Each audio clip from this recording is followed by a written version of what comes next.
अस्सलाम वालेकुम स्टूडेंट्स, बिस्मिल्लाहिर्रहमानिर्रहीम। आज हमने 10th क्लास का चैप्टर नंबर 3 और जो कि ट्राई अगेन फिर से कोशिश करें, इसमें जो एक्सरसाइज का पार्ट जो है, जो एक्सरसाइज में ग्रामर का पार्ट जो शामिल है उसको आज हम डिस्कस करेंगे, जिसमें पर्सनल प्रोनाउन फ्रेज और एडजेक्टिव फ्रेज के बारे में आज हमने बात करनी है। कि सबसे पहले हम पर्सनल प्रोनाउन को देखते हैं कि पर्सनल प्रोनाउन होता क्या है।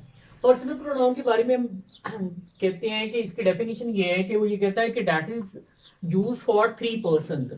ठीक है, जो कि तीन किस्म के अशखास के लिए यूज होता है, और ये 3 किस्म के अशखास की को हम क्या नाम देते हैं, यानी कि जो है किस तरह हम डिवाइड करते हैं। यानी कि वो कहते हैं कि first person pronoun, second person pronoun और थर्ड पर्सन प्रोनाउन। ठीक है, यानी कि फर्स्ट पर्सन प्रोनाउन की जब हम बात करते हैं तो फर्स्ट पर्सन प्रोनाउन में आई और वी आता है। ठीक है, और सेकंड पर्सन में यू आता है, और थर्ड पर्सन की जब हम बात करते हैं तो थर्ड पर्सन में ही, शी, इट और दे का इस्तेमाल किया जाता है। यानी कि इन प्रोनाउंस को 3 जो है ना अशखास में, या 3 जो है वो कैटेगराइज में इस तरह डिवाइड किया जाता है अकॉर्डिंग टू पर्सन। ठीक है, यानी कि उसके बाद आप इसकी एग्जांपल देख लें। एग्जांपल में कहता है कि आई एम यंग। ठीक है, इसमें जो आई है ये फर्स्ट पर्सन प्रोनाउन है। ठीक है, और उसके बाद दूसरी एग्जांपल में देखें वी आर यंग। ठीक है, वी जो है ये वी फर्स्ट पर्सन प्रोनाउन है और ये दोनों सब्जेक्टिव केस है। ठीक है, यानी कि उसके बाद अब आय जो है ये इसका इस्तेमाल जो है वो कहां पर किया जाता है, यानी कि वो कहता है कि ये फर्स्ट पर्सन आय जो है कि हम जमा के सिगे के तौर पर इस्तेमाल करते हैं, लेकिन ये कि किसी एक सिंगुलर पर्सन के ना साथ जो है ना यूज होता है, सिंगुलर पर्सन के लिए यूज होता है। ठीक है, उसके बाद वी का इस्तेमाल, वी जो है ये प्लूरल पर्सनल प्रोनाउन के तौर पर इस्तेमाल होता है, यानी कि जब हम ज्यादा की बात करें, ठीक है, जब ज्यादा लोगों की बात करें तो उसके लिए हम जो है वी का इस्तेमाल करते हैं, वी आर यंग। ठीक है, उसके बाद थर्ड में यू है। यू चूंकि सेकंड पर्सन प्रोनाउन है, और यू चूंकि किसी को मुखातिब करने के लिए इस्तेमाल किया जाता है, लाइक तुम या आप। ठीक है, यू आर यंग। ठीक है, उसके बाद फोर्थ एग्जांपल देखिए जिसमें ही, शी, इट, और तीनों के लिहाज से एक ही सेंटेंस जो है वो दिया हुआ है। आप इसको अलग अलग भी कर सकते हैं। ठीक है, तो इन तीनों के लिए मैंने एक एग्जांपल यहां पर यूज किया है कि he is young, she is young, it is young. ठीक है, अब ये तीनों के साथ ऐड हो सकता है, यानी कि ये थर्ड पर्सन प्रोनाउन जो है एज अ सिंगुलर जो है पर्सनल प्रोनाउन इस्तेमाल होता है। उसके बाद इन तीनों के लिए हम प्लूरल फॉर्म में जो पर्सनल प्रोनाउन यूज करते हैं वो दे है। ठीक है, दे आर यंग। ठीक है, तो ये पर्सनल प्रोनाउन की एग्जांपल्स होगी। उसके बाद जो है आप फ्रेज की तरफ आए कि फ्रेज हम देखते हैं कि फ्रेज क्या होता है। फ्रेज के बारे में कहते हैं कि phrase is a group of words, ये अल्फाज का मजमूआ होता है। ठीक है, which makes incomplete sense in which neither subject and nor predicate, यानी कि आप यूं देखें कि ये एक इनकम्प्लीट सेंस होती है। ठीक है, जो कि ना मुकम्मल जुमला होता है, जिसको हम मुकम्मल जुमला नहीं कहते। इसमें मुकम्मल जो है वो वाज़े मतलब पूरी बात नहीं होती, आधी बात होती है। ठीक है, उसके बाद देखेंगे वो कहते हैं कि थर्ड पॉइंट के अंदर in which neither subject and not predicate. ठीक है, अब इसमें ना तो सब्जेक्ट शामिल है ना प्रेडिकेट शामिल है। ठीक है, यानी कि ना इसमें जो है वो सब्जेक्ट शामिल होगा, ना वर्ब शामिल होगा, ना ऑब्जेक्ट शामिल होगा। ठीक है, तो ये बेसिक चीजें जो है वो इसमें मौजूद नहीं है, इस वजह से हम इसको मुकम्मल जुमला नहीं कह सकते। ठीक है, अब आप इसकी एग्जांपल देखें, इन द मॉर्निंग। अब इसमें देखें कि पहले एग्जांपल में इन जो है ये प्रेपोजिशन है। ठीक है, दी आर्टिकल के तौर पर यूज हुआ है। ठीक है, और मॉर्निंग जो है ये टाइम को शो कर रहा है। ठीक है, अब ये देखें, ये यानी कि नाउन के तौर पर। अब ये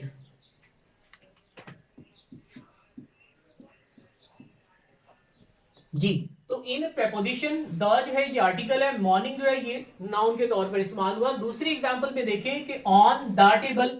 ठीक है, तो इसमें भी ऑन जो है preposition है, दी आर्टिकल है, टेबल जो है ये नाउन है, ठीक है। इन दी क्लास, इसमें भी देखें कि ये इन जो है preposition है, ये आर्टिकल है, और सॉरी दी आर्टिकल है, और उसके बाद जो है यहां पर क्लास जो है ये नाउन के तौर पर। इन तीनों एग्जाम्पल में आप देखें कि कहीं भी आपको ना तो सब्जेक्ट नजर आ रहा है, ना वर्ब शामिल है, ना इसमें ऑब्जेक्ट शामिल है, ठीक है। तो इस लिहाज से हम इसको फ्रेज का नाम देंगे। उसके बाद एडजेक्टिव फ्रेज की तरफ आते हैं। एडजेक्टिव फ्रेज क्या होता है? तो पहले तो हमें एडजेक्टिव के बारे में पता होना चाहिए कि एडजेक्टिव क्या होता है। एडजेक्टिव ऐसे वर्ड्स होते हैं जिसमें हम जो है, जिसके जरिए से हम किसी चीज की क्वालिटी को बयान करते हैं, ठीक है। ऐसे अल्फाज जिनके जरिए हम क्वालिटी को बयान करते हैं, क्वालिटी को डिस्कस करते हैं, और वो क्वालिटी किसकी होती है? वो किसी नाउन की होती है या प्रोनाउन की होती है, ठीक है। अब यहां चूंकि फ्रेज की बात हुई है, तो हम इस एडजेक्टिव फ्रेज की पहले डेफिनेशन देखेंगे। वो कहता है कि adjective phrase is a group of words, ठीक है, that does the work of an adjective, ठीक है, यानी कि जो कि एडजेक्टिव के तौर पर काम करें, यानी कि ऐसे अल्फाज का मजमुआ जो कि एडजेक्टिव के तौर पर काम करें। यानी कि इसमें आप यूं कह लें कि अगर हम एक वर्ड को इस्तेमाल करते हैं और वो एडजेक्टिव है, ठीक है, तो वो एज अ सिंगुलर वर्ड जो है वो एडजेक्टिव की क्वालिटी को बयान कर रहा है, यानी कि किसी चीज या किसी शख्स या किसी चीज किसी नाम की क्वालिटी को बयान कर रहा है। अब यहां पर चूंकि ग्रुप की बात हो रही है, ठीक है, ग्रुप ऑफ वर्ड्स की बात हो रही है, तो एक से ज्यादा अल्फाज मिलकर जब एक ग्रुप बनाते हैं, तो वो ग्रुप मिलकर एडजेक्टिव का फंक्शन क्रिएट करेगा, एडजेक्टिव का फंक्शन परफॉर्म करेगा, ठीक है। आप यहां पर एग्जांपल देखें। पहले तो हम एडजेक्टिव के एग्जांपल देख लेते हैं। एडजेक्टिव के एग्जांपल में कहता है कि the black umbrella is mine, ठीक है। अब ब्लैक जो है ये यहां पर क्या है?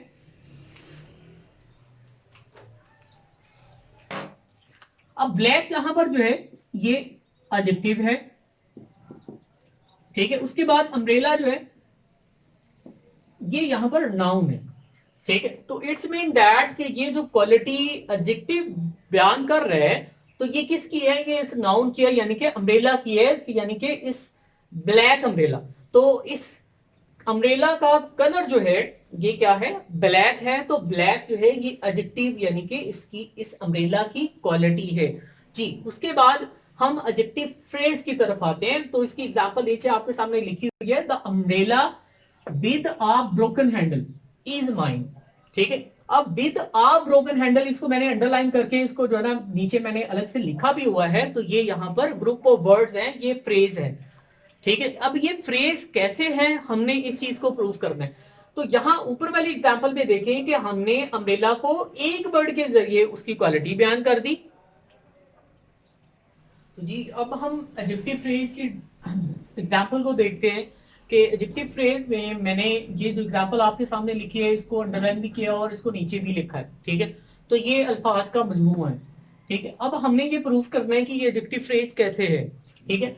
तो मेरे पास फॉर एग्जाम्पल ये 4 मार्कर है, ठीक है। मैं ये कहता हूं कि ये 4 मार्कर हैं, और इन चारों मार्कर का फंक्शन क्या है?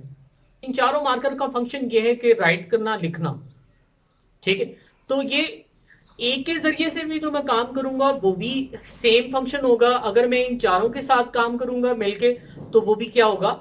सेम फंक्शन कहलाएगा, ठीक है। यानी कि राइट करना, लिखना सेम फंक्शन ही रहेगा। तो यहां पर एक वर्ड के जरिए से हमने जो काम किया वो भी जो है वो उसका फंक्शन जो था वो क्या था? एडजेक्टिव था। यहां पर हम ग्रुप ऑफ वर्ड्स यानी कि अल्फाज को मिलाकर ग्रुप बनाकर जो है जो काम हम ले रहे हैं कि ये वर्ड जो है परफॉर्म कर रहे हैं वो भी सेम ही फंक्शन है, यानी कि वो फंक्शन क्या है? एडजेक्टिव का, ठीक है। तो एक वर्ड के जरिए भी सेम फंक्शन और ज्यादा अल्फाज के जरिए भी सेम फंक्शन एडजेक्टिव का, ठीक है। तो अब हम इस कॉन्सेप्ट की तरफ आते हैं। तो यहां पर विद जो है ये प्रेपोजिशन है, और आ जो है ये आर्टिकल है। ब्रोकन चूंकि ये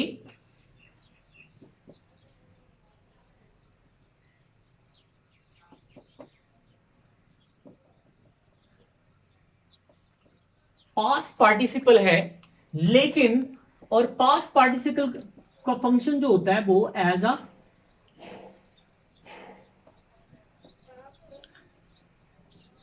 एडजेक्टिव होता है, ठीक है।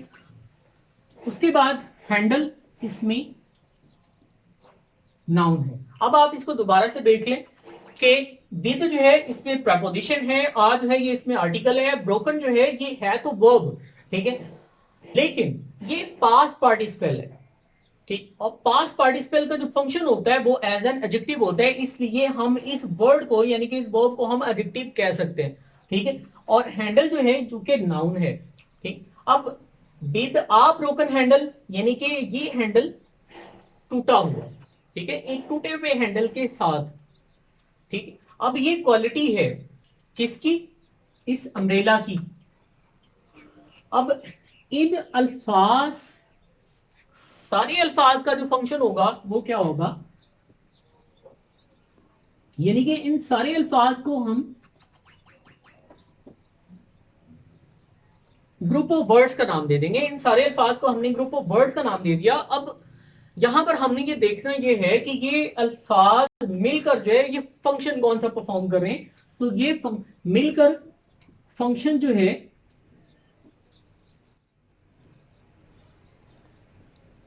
As N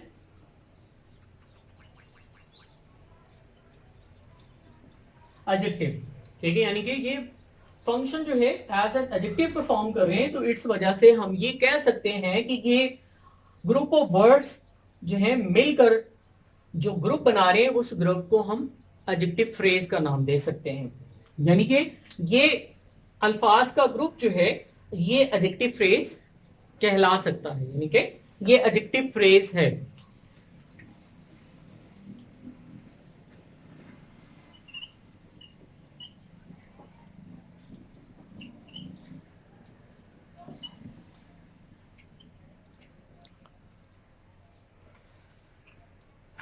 G, thank you so much and अल्लाह हाफिज।